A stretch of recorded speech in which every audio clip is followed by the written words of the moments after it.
Stealth Strikes, a mechanic implemented by the Calamity mod alongside rogue weapons. With a rogue armor set equipped, you stop attacking to fill your stealth bar, and once it's full, you can release it to perform a strengthened attack with a unique effect for each and every rogue weapon. Sounds pretty niche, right? That's why I'm gonna beat the entire game in expert depth, using only these stealth strikes to deal damage. And we're gonna answer the question, are stealth strikes underpowered or underrated? Don't forget to make a cup of tea and enjoy the video. The fresh aroma of a brand new Terraria world. Unchopped trees, slimes whimsically bouncing around, trying to kill you. Never gets old, does it? But this time around, we don't have a weapon to defend ourselves with. Not just yet. Upon opening my starter bag, I had to begrudgingly delete every single weapon from existence. But I kept the throwing bricks somewhere nice and safe, as we'll be needing these later. So aside from having no weapons, the early game is still the same as ever, slamming my copper axe into the side of some trees to obtain wood. However, if we was going to make any meaningful progress, we needed to be able to deal damage, and for that, we needed to obtain a rogue armor set. Luckily for us, the Snow Refined set can be obtained right at the very beginning of the game, and all we had to do was make it to the snow biome and gather some relatively easy to find materials. Oh, and yeah, almost forgot to activate death mode. Anyways, after narrowly avoiding getting our arse beat by the corruption enemies, we managed to arrive safe and sound at the snow biome. I went ahead and looked at the recipe for this armor, to make sure I knew what I needed. And Flink's fur. Yep, playthrough's over, GG's. So yeah, we have no weapon, and the game expects us to kill an enemy. What are we gonna do, slap it around with our shig? We needed to come up with the most pacifistic way to turn this Flinks into a pile of sludge. Traps could be a possibility, but they'd require activation by the player, so we'd have the blood on our hands. We could get NPCs to do our dirty work, but how are we gonna take a Flinks all the way from the cavern layer to the surface? Yeah, good luck with that one, Chief. There is, however, one hazard that lies underground, which doesn't require player activation, and most enemies are stupidly enough to jump directly into it. That's right, you've guessed it, lava. Although, obviously, we'd have to go ahead and find lava, and it needs to be a natural pool of lava. We can't manipulate it in any way, shape or form. So with no weapons and about 3 billion slimes chasing me, I ran for my life and prayed that I'd find a natural lava pool. On my way, I found a Drayden lab, so I harvested that for everything it had. Yeah, these turrets can't do shit when you got blocks on ya. However, I flew too close to the sun and let my hubris get to my head. Back to square one, I guess. I would make a weapon upgrade, but I can't really use any weapons right now, so that's kind of out of the question. And yeah, it wouldn't be long before I got ganged up on and jumped by some corruption enemies. Man, I wish recall potions were a thing in real life. Since it was too dangerous right now to go to the left, I headed to the right side to go on a short expedition. Maybe I could find some accessories that would help me survive longer, mine some ores, perhaps craft some normal armor. However, while I was down here, I accidentally committed murder, so I quickly recalled back home out of pure panic. Can't let there be any witnesses, can I? I tried my luck again to make it back to the snow biome, but then I heard the worst sound you could possibly hear in a corruption biome. Yep, I'm out of here. Let's take a break from getting myself killed and take care of some domestic chores. As you can see, I'm not the best at organising, but I was just using the good old sort things out later strategy. Man, I can't wait for the day I can pelt these motherfuckers with bricks. This is genuinely how anime villains are made.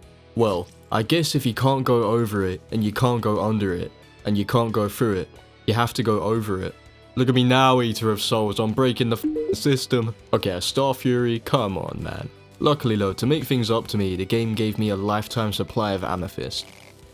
So we finally made it back to the snow biome, and upon arrival, I almost immediately killed myself. Don't question it. I managed to find an unsuspecting Flinks all on its own, but I tried to subtly convince it into falling into some lava. We did end up making it pretty far, so I tried to pull a fast one on this ice bat, but that turned out very badly for me. Before I headed off this time, I remembered to place down the battery cell charging thingies, and I also crafted myself a set of iron armor. However, this did absolutely nothing to negate my lack of skill. It was like 3 AM at this point, my instincts were dulled, but I had made it my mission to obtain this armor before going to sleep. I played things a bit safer this time, and just made a elevator to see if I could find any lava. Not only did I stumble upon a nice cave house, but I also saw that hopeful orange glow in the distance. Could it be? Yes, lava. I was too thrilled by this orange liquid, however, to notice that I was getting absolutely wrecked by a cave bat. And like a scene straight out of a cartoon, I'd managed to trap the bat inside some blocks with me. Seriously though, the bright flame of hope I had at the beginning was now reduced to a tiny flickering candle. No matter how many times you've been knocked down though, if you can still get back up, that means you haven't been defeated yet. As you can see here, I crafted myself a bed. No, I'm not going to use the bed as a weapon. What I am going to do though, is I'm going to set my spawn point right next to that pool of lava. I made it back to where I was before, completely unscathed, and no cave bats waiting for me. I constructed my little wooden shack and placed down my bed. Now I could kill myself as many times as I wanted to, with no repercussions. Now all I needed to do was find an unsuspecting Flinks and see if it wants to hop in the jacuzzi with me. There was a bit of a drought for a while, but eventually one of them showed up to my hot tub stream. I built a staircase so his fat body could get up here. At this point, I still had the belief that Flink's fur would be destroyed when it gets plunged into lava. But that belief quickly shattered when I saw this. Multiple Flinkses had actually fallen in here. I just assumed all of their loot would be destroyed. But it turns out that is not actually the case. So I was overjoyed. The very first thing I did upon returning home was craft the armor. And with that, I performed my very first stealth strike of the series.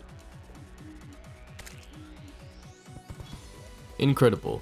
I then proceeded to try out my new toys on some undead target dummies, which was fun and all. But more importantly, I can now finally hold my own against a cave bat. So I quickly organised my chest, the beauty of the sort it out later strategy, constructed, or should I say excavated, the ever so underrated bunker house. Oh, and watch this. Man, that shit never gets old. Anyways, I headed down the left cave first as I don't think I'd explored that fully yet. It turned out to be a dead end, but I got myself a shadow orb pet, which is pretty nice. I went to explore the right side cave this time, and I've got to say, one-shotting enemies with stealth strikes is so much fun. I also picked up a Scuttler's Jewel off camera, which is what creates a spike when I hit this enemy.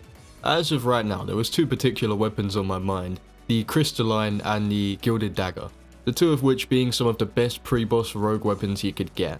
Plus, they were both very easy to craft, the Gilded Dagger only needing 12 gold bars and 250 throwing knives. Yeah, boy, I found another mushroom biome. Oh yeah, and also I wanted to craft the magic storage as well, which requires a multitude of gems, which I should hopefully obtain while I'm down here. But yeah, anyways, nothing really too eventful happened in this expedition. I was just vibing, messaging my friends, you know. Found a ton of diamonds here, picked up a cloud in a bottle. I also found a lava charm off camera too. With not much else to do in the cavern layer, I went down into the underworld to see what was popping. I realised you could actually mine a hellforge without a evil pickaxe. But Satan and his goons quickly caught wind, so I had to dip out of there. Now that I was finally back safe and sound in my little hole, my first thought was to craft the magic storage, which is when I promptly realised my dumbass didn't pick up any emeralds. Out of desperation, I downed a teleportation potion. This one took me right above the dungeon, so there wasn't really anywhere I could go from here. I drank the final one, and this one put me smack bang in the middle of the sunken sea. Not too bad, I could work with this. I dug my way out, but realised I was too deep to find any emeralds. Calamity changes the way gems work by making the higher tier ones spawn at lower depths. So if I wanted to find any, I need to dig back up. I mostly retraced my steps from the previous expedition. At this point I'd already been exploring so long I'd gotten to max HP. Yeah, I know that double kill was pretty awesome, but even better, I finally found a vein of emeralds with the exact amount I needed. 3. Your boy immediately sprinted back home, crafted that storage hole, and plonked it right down next to the crafting thing, whatever, I don't even know what it's called. I'm not one to use too many quality of life mods, maybe a little bit of alchemist NPC here and there, but magic storage is non-negotiable. I am awful when it comes to organising chests, and it completely takes away the need to do so, so I love every single ounce of that mod. With all of my storage units and crafting tables set up and ready to go, I went on an autism and caffeine fueled crafting spree. I replaced my amethyst hook with a diamond hook, crafted all my ores into bars. Then I finally made the Gilded Dagger, which I'm very excited to test out. I figured at this point I was about ready to take on the Scourge, so I went to the underground desert in order to find the summon. In a claustrophobic environment like this, stealth strikes really weren't holding up very well, and my dumbass was getting hit by traps left, right and centre. But I did find the desert shrine. I doubt I'll be using the Luxor's gift anytime soon though. I got into a pretty good flow down here. I was just vibing, exploring, until I saw this. I'm about to turn this eyeball into a glazed donut. I built the absolute classic Reg W quick platform arena. Shout out to you if you've watched my Double Bosses series. As soon as I'd finished building this, the eyeball showed up. The perfect target dummy to test out my brand new weapon. The Gilded Dagger's stealth strike allows it to ricochet between enemies, resulting in some very satisfying chain hits. At the moment, I was kind of sloppy at this fight as I'd been playing vanilla for a few weeks. But you know what they say, muscle memory and all, it didn't take me that long to get my skills back. Although, my aim was complete buns. Seriously though, I think I missed at least like half the shots I took. After an exceedingly long first phase, I finally got this guy into his second form. In his second form, he dashes a lot faster, deals a lot more damage, and shoots 3 of the blood projectiles. And also, you're about to witness the clutch of the century. The Eye of Cthulhu's fast dashes may seem intimidating at first, but with smart use of the base dash the player has, it's pretty easy. In fact, if you've ever seen Euromir fight 6 Duke Fishrons, you'll know exactly the kind of movement I'm talking about. Seriously though, this is incredibly satisfying. At this point, the battle was seriously dragging on, but we'd finally got him to his last phase, so there was hope. And I don't know about you, but for me at least, this phase is the easiest. So I can proudly say, we'd taken down the first boss of this playthrough. Stealth strikes might not be so bad after all. Although for this fight at least, I'd say you're definitely better off using spam. Moving on, with the Demonite we got from the Eye of Cthulhu, we can make the Coin of Deceit, which allows us to perform stealth strikes of only 85% of our stealth bar. A very nice passive boost if you ask me. So with not much else to do at this point in the game, I made a sprint to the corruption to craft the Desert Medallion. Cause we were gonna fight the Scourge, boy. Except, there was goblins.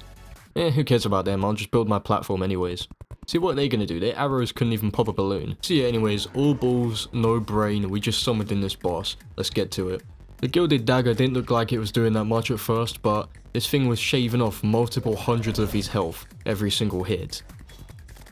I've got to say though, this fight was going way too smoothly. With the Shield of Cthulhu, I could just dash away from whatever he throws at me. Eventually these spawned in, which I usually have somewhat of a hard time with, but this time around they were fairly easy. Although they did take quite a hefty chunk off of my health. Once the big boy came back, the fight became essentially trivial. Like seriously, he didn't stand a single chance. I've got to say, for this fight at least, stealth strikes definitely held their own against spam. In fact, I'd say they're on equal footing. Anyways, before I could open my treasure bag, I had to take care of the goblin invasion. It was fairly slow paced using only stealth strikes, but eventually I wiped all these greedy f***s off the face of Terraria. Now with some peace and quiet, I could finally check out the loot I got. Unfortunately, he didn't drop the rogue weapon, so I'll definitely come back to him in a bit. For now though, I wanted to build some houses and set up pylons. Don't question my interior design choices. I set up 3 houses in the main bunker, and while waiting for some NPCs to arrive, I fought the Desert Scourge again. Forgot to mention, I crafted the Crystalline off screen. The stealth strike essentially triples the amount of projectiles it throws, but I found the damage to be more inconsistent compared to the Gilded Dagger. I was having too much fun with this guy, look at me dancing my cursor around like that. Eventually I claimed yet another easy victory, and this time I actually got the weapon I wanted. The stealth strike for this weapon makes it shoot 3 javelins instead of just 1, and they also burrow multiple times, compared to just once with the normal attack. It seemed kind of generic and boring at first, but trust me, there is a place where this weapon really shines. I brought this weapon with me on the trip to the Sunken Sea, and just observe. I had to pinch myself to make sure I wasn't dreaming. This weapon was completely busted. I'm not even exaggerating when I say this thing would tear through anything in its path. It felt like I was using a hard mode weapon. But alas, we'd finally arrived at the Sunken Sea. We took down the same boring old clam we do every playthrough. I did pick up 2 new rogue weapons from the Sea King however, the Sand Dollar and Snap Clam. My arsenal of weapons was getting a bit too complex at this point, so I decided to give all my toys a little test drive on the Desert Scourge, to see which ones were worth keeping or not. The Scourge of the Desert was a no-brainer. That thing completely shreds crowds of enemies. The Fishbone Boomerang seemed to be doing the most damage to the Scourge, but on its own it was kind of weak. The Snap Clam dealt nearly no damage, so I'm gonna get rid of that ASAP. And the Sand Dollar did some fairly decent damage, but it was nothing to write home about though. So with that very thorough testing out the way, I got rid of the Snap Clam and the Fishbone Boomerang. Then I sprinted back to the Sunken Sea so I could get the pylon. At this point we'd taken down the Eye of Cthulhu, so we had the Acid Rain available to us, from which we'd be able to upgrade our armor set to the Sulphurous Armor, and craft a new weapon, the Corrosive Bile. Anyways, with the platform set up, taking down enemies was fairly easy, until the fish showed up. I tell you man, stealth strikes were not holding up against these guys. But either way, with enough time we eventually cleared the event and got all the materials for the upgrades we needed. Making the sulfur set was an absolute no-brainer, as it's essentially just an upgraded Victide set with a double jump thrown on there.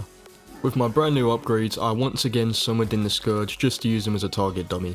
I crafted the Seafoam bomb off camera, but it's kind of hard to aim and doesn't do too much damage. The Contaminated Bile, however, is a lot more promising, dealing higher damage to the Scourge and also applying a debuff. Since we had already wiped out the goblins prior to this, I decided to go looking for the Tinkerer, who decided not to show up for an entire 20 minutes. Did I ever tell you the definition of insanity? As I didn't have a lifeform analyzer, I thought it would be a good idea to sleep and wait till a travelling merchant shows up. But after about 10 minutes of that, I got bored and summoned in the Eater of Worlds. I figured at this point I'd be able to give him a run through his money, as I'd already done so with the Eye and the Scourge. And believe it or not, the fight was actually looking very promising. I did have a very distinct lack of movement accessories at this point, but it'll be fine. Seeing as all I had at this point were the Hermes boots and Shield of Cthulhu, I decided I needed some more vertical freedom, more specifically, a pair of wings. Even a short burst of flight from these right now would help drastically, but it sure would be better if I had the Spectre boots. Maybe I could find the Goblin Tinkerer in the jungle. No? Okay. Well, I guess I'll just try and buy the lifeform. Wait. Oh, she's following me. Okay. Take me, sweet death. Okay, well on the brighter side, I got a good night's rest and now the travelling merchant's finally here. Turns out, he's selling absolutely nothing I need. I'll happily take that DPS meter though. I went back to bed to pass the time and my efforts were rewarded with a blood moon. Not particularly what I've been hoping for, but I'll take it anyways. With that blood moon fully over, the game rewarded me for my gratitude with a blood moon. I don't like where this is going. Well, I guess I'll farm it for everything it's worth. You can't control what happens to you in life, but you can control what you do about it. And that's another life lesson from Reg. I ended up finding a rotten dog tooth, which makes stealth strikes deal 8% more damage and inflict crumbling on enemies. A very humble boost, but to be honest, I'll take anything at this point. Since there wasn't really anything else to do while the blood moon was going on, I went to have one last look for the Tinkerer. And who do we have here? You're a tough man to find, nutsack. Let's keep you somewhere where I can never lose you again. Oh yeah, nearly forgot. I can finally reforge all of my accessories to Silent. This will give a spectacular boost to the rate we can perform stealth strikes at, which for this playthrough is one of the most important buffs we can get. Having an 8% increase on each accessory will add up to 40% across all 5, and that's not including the extra 2 we get post Wall of Flesh and post Moonlord. Anyways, if you have a keen eye, you may have noticed I've summoned in the Eater of Worlds. I went into the first fight with the all balls no brain mindset, but this time around I actually have the proper equipment to back up my ego. Since the previous fight, I'd obtained wings, Spectre boots, and reforged all my accessories to Silent. Oh, and I started using the Gilded Dagger for this boss, as I realised it was doing more DPS than the Corrosive Bile. At the rate I was going, this boss would easily fall to the onslaught of stealth strikes I'm throwing at it. The boss's speed would gradually increase as its health got lower, but I was keeping up with it just fine. Although, I was having a few too many close calls. And eventually, those close calls ended up turning into an IRL meetup with death. I was feeling pretty defeated at this point, but what can you do?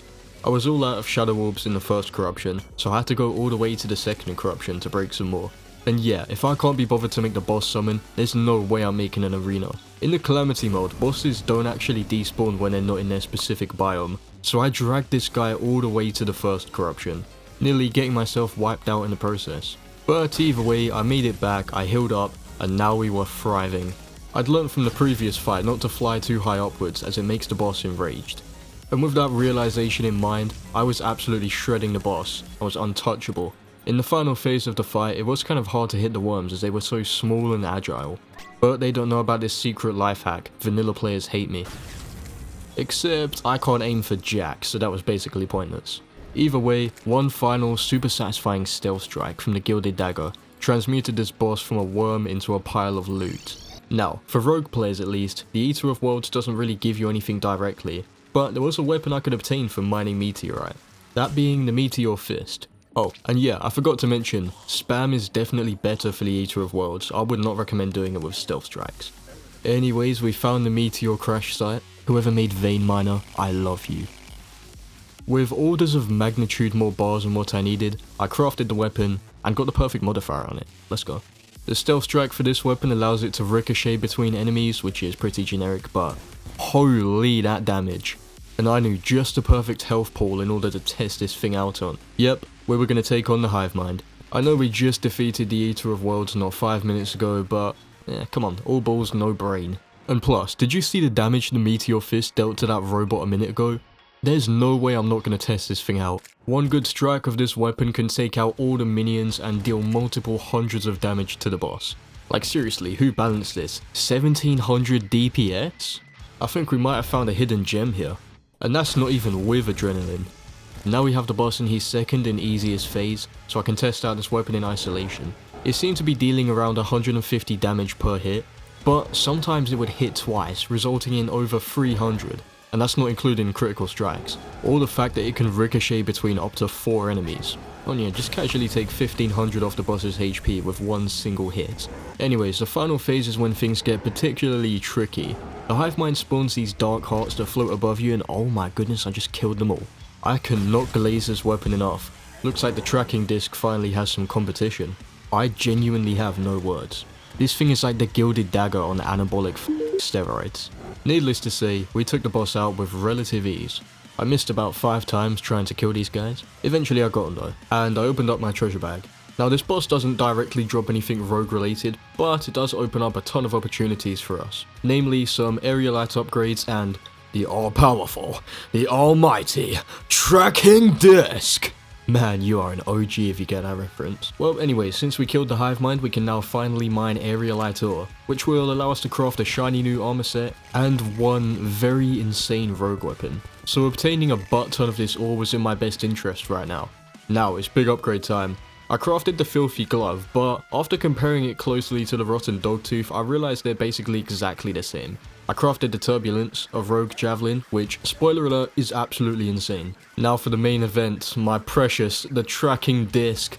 I absolutely love this weapon. I went to go farm some feathers real quick, because I didn't have enough to craft the armor set. I put the armor on, taking us from 65 stealth to a grand total of 80, and giving us some nice movement speed buffs too. Okay, well, crafting tangent out the way, I was still riding the high of my previous victory, so I dived straight headfirst into Skeletron. Now, just observe the beauty of the tracking disc stealth strike. It hits all 4 hands at once, plus the head, resulting in some incredible DPS and me taking out the hands within a matter of seconds.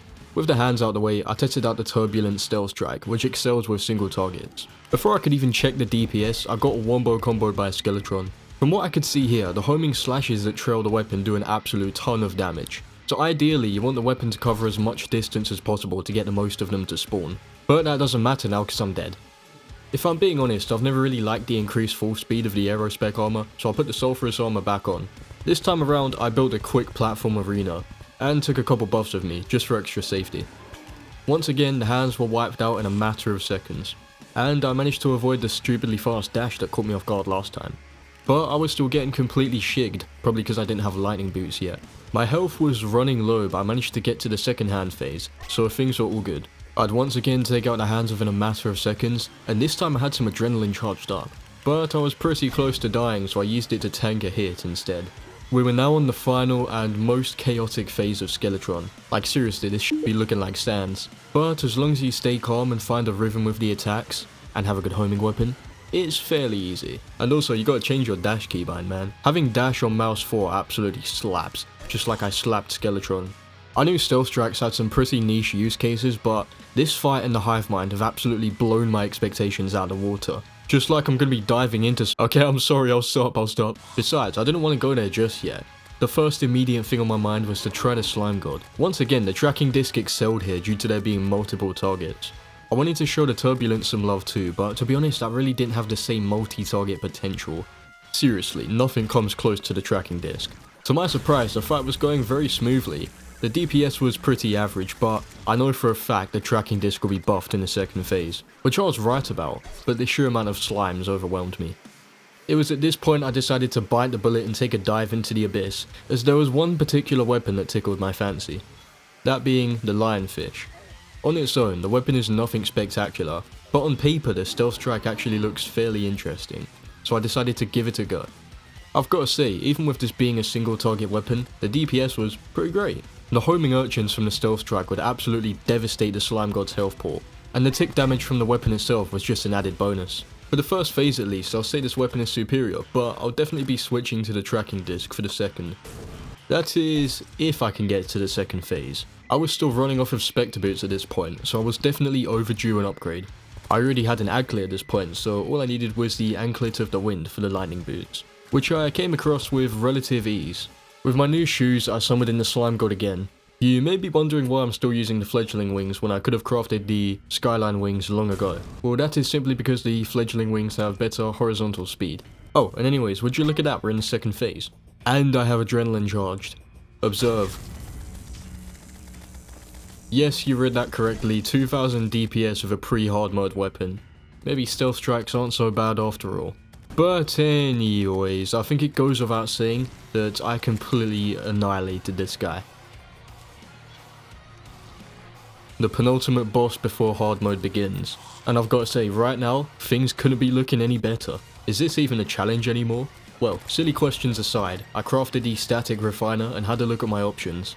The obvious move here was to craft the stat gel armor. After all, it's a major upgrade to our rogue stats, taking us from 65 stealth to 90.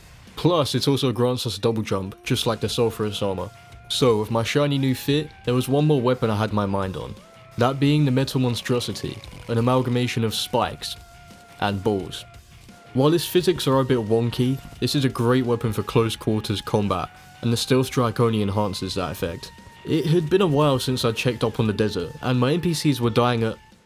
Ah, okay, I see. They can't swim. Well, there we go, problem solved. While I was at it, I took care of some more menial tasks, like buying the snow pylon and the cavern pylon. Yes, I use insta houses, feel free to shame me as much as you want. So I'd pretty much done the majority of things there are to do in pre-hard mode, so I got straight to preparing for the wall of flesh. I took with me a combination of different potions, namely obsidian skin so I don't have to build an arena. I also reforged most of my accessories to warding, as the wall's lasers hit hard, and I'm awful at dodging them. I had made my preparations and found a voodoo demon waiting there just for me. I game ended him, threw the doll into lava, and began the final fight of this video. In terms of my weapon choice, I didn't really know what to use. I gave the metal monstrosity a go, but it was hard to hit, and didn't do too much crowd control damage. That's when I switched to the tracking disc. The tracking disc stealth strike synergized flawlessly with the amount of hungries there were, dealing almost 1000 DPS, without adrenaline might I add, plus I'm using a tank loadout. In a matter of about 30 seconds, I pretty much already had this guy on his knees, although I did make a couple mistakes during the fight. Aside from that though, the tracking disc was the obvious weapon for this fight, and keep in mind, you can get this pre-Skeletron. Let's call back to the question I asked in the intro. Are stealth strikes underpowered or underrated? Well guys, I think we have a pretty clear answer. Stealth strikes are overpowered. So with that, the first part of this series draws to a conclusion. You can expect the next part of this series to come out next Saturday, but if that fact alone doesn't satisfy you, feel free to join my Discord for even more updates, plus a pretty goofy and chill community. Anyways, if you've made it this far into the video, you definitely deserve another cup of tea, so go ahead and make yourself one right now. I hope you guys enjoyed this video, and I'll be seeing you all next week. See ya.